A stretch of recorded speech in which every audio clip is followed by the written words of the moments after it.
படம் வந்து லியோ அளவுக்கு இல்ல. இப்ப புரியுதா யாருன்னு? லியோ அளவுக்கு இல்ல.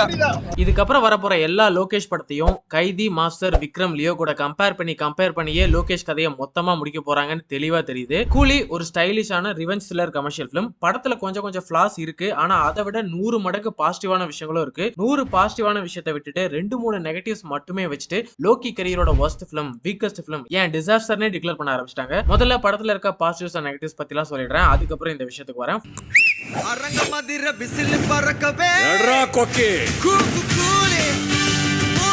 ஃபர்ஸ்ட் நெகட்டிவ்ல இருந்து ஸ்டார்ட் பண்ணுவோம். இந்த படத்துல இருக்கிறது ரெண்டே நெகட்டிவ்ஸ் தான். ஒன்னு ஃபிளாட் ஸ்கிரீன் பிளே, அங்கங்க படத்தை கொஞ்சம் ஸ்லோவா இருக்குது. முக்கியமா படத்தோட மெயின் பிளாட்டா இருக்க அந்த சேரை சுத்தி நடக்கிற போர்ஷன்ஸ் எல்லாமே லேகா இருக்க மாதிரி தான் இருக்கு. அதை அட்லீஸ்ட் அனியோட பிஜிஎம் போட்டாவது என்கேஜ் பண்ணிருக்கலாம். அவரோட பிஜிஎம்மே அந்த போர்ஷன்ஸ்ல ரொம்ப வீக்கா தான் இருந்தது. அடுத்த நெகட்டிவ் இந்த படத்தோட மெயின் கான்செப்ட். இறந்த டெட் பாடிஸை சேர்ல வச்சு ஒரே செகண்ட்ல டிஸ்போஸ் பண்ற ஒரு டெக்னாலஜி. அந்த டெக்னாலஜி சுத்தி தான் இந்த மொத்த படமும் நகரும். இந்த கான்செப்ட் எப்படி ஒர்க் அவுட் ஆகும்னு லோகேஷ் நம்பினார்னே தெரியல. கூலி லோகேஷ் டச்ல இல்லன்னு எல்லாருக்கும் ஒரு ஃபீல் வர்றதுக்கு காரணமே இந்த கான்செப்ட் தான். இப்போ கைதி எடுத்துக்கிட்டோம்னா ஜெயில இருந்து ரிலீஸ் ஆகி தான் பொண்ண ஃபர்ஸ்ட் டைம் பார்க்க போற ஒரு கைதி பெரிய ட்ரக் கும்பலே காலி பண்ற ஒரு கான்செப்ட். அந்த மாதிரி ஒரு ஸ்ட்ராங்கான ஸ்டோரி லைன் கூலில இல்ல. பட் கிளைமேக்ஸ்ல தேவாவோட பிளாஷ்பேக் போர்ஷனுக்கும் பிரசன்ட்ல இருக்க நாகார்ஜுனா அண்ட் அமீர் கான் கூட ஒரு கனெக்ட் இருக்க மாதிரி காமிச்சிருப்பாங்க. இந்த டெக்னாலஜி வாட்ச் எல்லாம் விட்டுட்டு வெறும் கூலியா இருக்க ரஜினி அண்ட் உபேந்திரா வெர்சஸ் முதலாளியா இருக்க நாகார்ஜுனா அமீர் கான் ஃபேமிலிக்குள்ள இருக்க கிளாஷ் மட்டும் காமிச்சிருந்தாலே இந்த படம் வேற லெவலா இருந்திருக்கும். சோ அங்கங்க flat screen play and main concept, இது ரெண்டு தான் இந்த படத்தோட நெகட்டிவ்ஸ். அடுத்து பாசிட்டிவ்ஸ் பத்தி பார்ப்போம். இந்த ரெண்டு நெகட்டிவ்ஸ் தவிர மீதி இருக்க எல்லாமே பாசிட்டிவ்ஸ் தான்.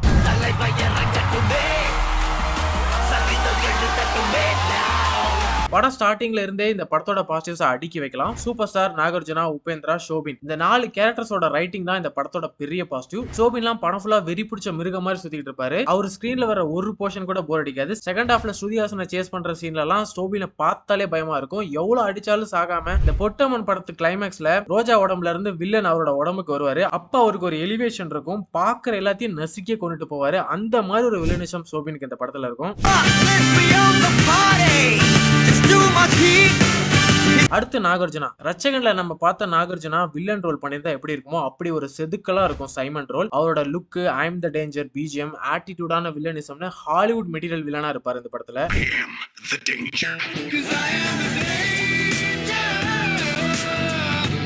அப்புறம் நிறைய பேர் உபேந்திராவோட ரோல லோகேஷ் வேஸ்ட் பண்ணிட்டார்லாம் திட்டிட்டு இருக்காங்க. பட் விக்ரம்ல எப்படி ரோலக்ஸ் கேரக்டர் படம் ஃபுல்லா எலிவேட் பண்ணி கிளைமேக்ஸ்ல காமிச்சிருப்பாங்களோ, இதெல்லாம் உங்க அப்பா ரோலக்ஸ் போய் சொல்றான், வீட்டோட கொடுத்துறான்டா.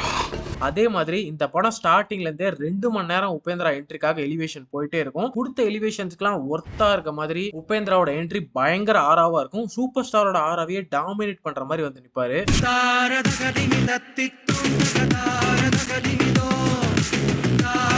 அடுத்து அமீர் கான். அமீர் கானோட கேமியோ மாசா இருக்கோ இல்லையோ கண்டிப்பா செம்ம என்டர்டெயினா இருக்கும். அந்த 10 நிமிஷம் தியேட்டரே கலகலன்னு இருந்துச்சுன்னு சொல்லலாம். மாசா எதிர்பார்க்காதீங்க, பட் மாசாவும் இருக்கும், ஆனா அதை விட ஸ்பெஷலான விஷயத்தை நீங்க எக்ஸ்பெக்ட் பண்ணலாம். அடுத்து சூப்பர் ஸ்டார் கேரக்டரோட ரைட்டிங். ஃபர்ஸ்ட் ஹாஃப்ல அன்எக்ஸ்பெக்டடா நிறைய காமெடி சீன்ஸ் இருக்கும். அது எல்லாமே செம ஃபன்னா இருந்தது. தேவாங்கிற அந்த கேரக்டர்ல காமெடி, எமோஷன், ஆக்ஷன், ரிவெஞ்ச்னு எல்லா ஜானர்ஸுமே இருக்கும். சொல்ல போனா லோகேஷ் சூப்பர் ஸ்டாருக்கு ஒரு ட்ரிபியூட் கொடுத்த மாதிரி தான் அந்த ரோல் இருக்கு. ஃபைட் சீன்ல எல்லாம் சூப்பர் ஸ்டாருக்கு 74 வயசு ஆயிடுச்சு அப்படிங்கிற அந்த ஏஜ் ஃபேக்டரே சுத்தமா தெரியாது. எல்லா ஃபைட் சீனும் பெர்ஃபெக்ட்டா ஒர்க் அவுட் ஆயிருந்தது. முக்கியமா மேன்ஷன்ல 2 ஃபைட் சீன் வரும். ஃபர்ஸ்ட் ஹாஃப்ல ஒரு ஃபைட் சீன், செகண்ட் ஹாஃப்ல ஒரு ஃபைட் சீன். அது ரெண்டுத்துலயுமே அன்பரியூ மாஸ்டர்ஸ் சம்பவம் பண்ணிருப்பாங்க. அப்புறம் லோகி சொன்ன மாதிரி யாரையும் டிசப்பாயிண்ட் பண்ணாத ஒரு கிளாஸான இன்டர்வல் பிளாக். இன்டர்வல் பார்க்கும்போது ஒரு பீக் டிசி படம் பார்த்தா எப்படி இருக்குமோ அந்த மாதிரி ஒரு ஃபீல் கொடுத்தது.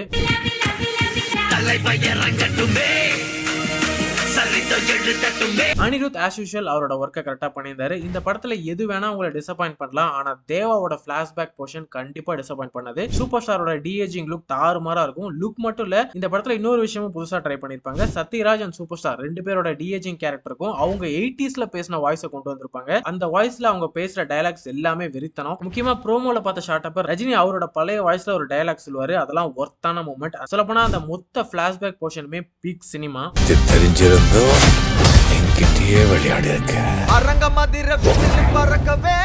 அப்புறம் ஏ சர்டிபிகேட் கொடுக்குற அளவுக்கு இந்த படத்துல என்ன இருக்கு அப்படின்னு ஒரு கான்ட்ரவர்சி போயிட்டு இருக்கு. பட் இந்த படத்துக்கு ஏதான் கொடுக்கணும். ஏன்னா கிட்டத்தட்ட 20-30 டெட் பாடியை ஃபுல்லா எரிஞ்சு சாம்பல் ஆகிற மாதிரி காமிச்சிருப்பாங்க. அதுவும் நிறைய க்ளோஸ் அப் ஷாட் வேற இருக்கும். சோ நான் சொன்ன அந்த 2 நெகட்டிவ்ஸை தவிர எந்த குறையும் இல்லாத ஒரு படம் கூலி. ரஜினி மாசா இருக்காரு. நாகார்ஜுனா ரோல்ல செம ஸ்டைலான வில்லனிசம் இருக்கு. ஷோபினோட பெர்ஃபார்மன்ஸ் நல்லா இருக்கு. சாங்ஸ்லாம் நல்லா இருக்கு. இன்டர்வல் மாசா இருக்கு. உபேந்திரா கேரக்டரும் வேற லெவல். ஃபைட் சீன்ஸும் தெரியா இருக்கு. பிளாஷ்பேக் போர்ஷனும் பீக்ல இருக்கு. இவ்வளோ இருந்தும் இந்த படம் டிசாஸ்டர்னு சொல்றதை கேட்கும் போது தான் செம காண்டாகுது.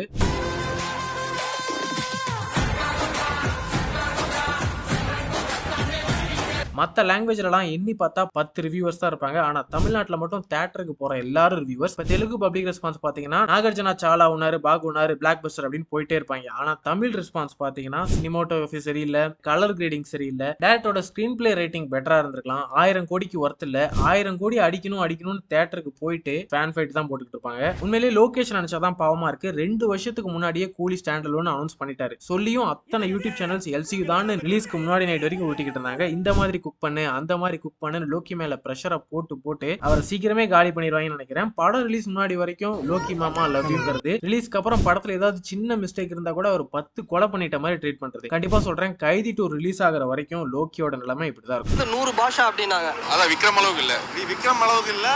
எடிட்ல படம் எடுக்கிறீங்க, சும்மா தேவையில்லாம எட்டு ஃபைட் வச்சிருக்கீங்க.